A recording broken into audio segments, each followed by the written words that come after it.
কিছু পার্টস চলে আসছে। এটা বস্তার ভিতরে আসলে মাল আসছে কিভাবে, এটার একটা কাহিনী আছে। এটা হইলো একটা রোড বাইকের frame set, complete frame set.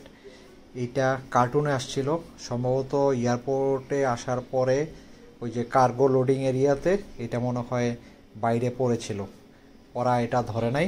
এটা বৃষ্টিতে ভিজে কার্টুন ছিঁড়ে বেরিয়ে গেছে, ওইভাবেই মালটা নিয়ে আসছিল। পরে বস্তার মধ্যে ভইরা আমি এই কার্টুন ফেলে দিয়ে পরে নিয়ে আসছি। কার্টুন একদম ঝুরঝুরা হয়ে গেছিলো, মানে মুষলধারে বৃষ্টি হইয়া কার্টুন একদম ঝুরঝুরা হয়ে পরে শুকাইয়া ছিল, তাই এটা কার্টুন ফেলে দিছি। ভিতরে মাল ফ্রেশ আছে। তো এটা হলো একটা ফ্রেম সেট। এটার মধ্যে এক পেয়ার কার্বনের হুইল সেট, আর এগুলার মধ্যে কিছু জিনিস আছে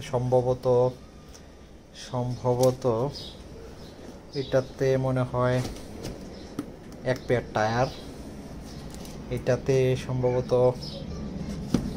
12 স্পিড 105 গ্রুপ ক্র্যাঙ্ক সেট, আর এটার মধ্যে 12 স্পিড 105 এর রেয়ার ডিরেলার। আনবক্সিংটা ডিটেলস দেখাবো আপনাদের ইনশাল্লাহ।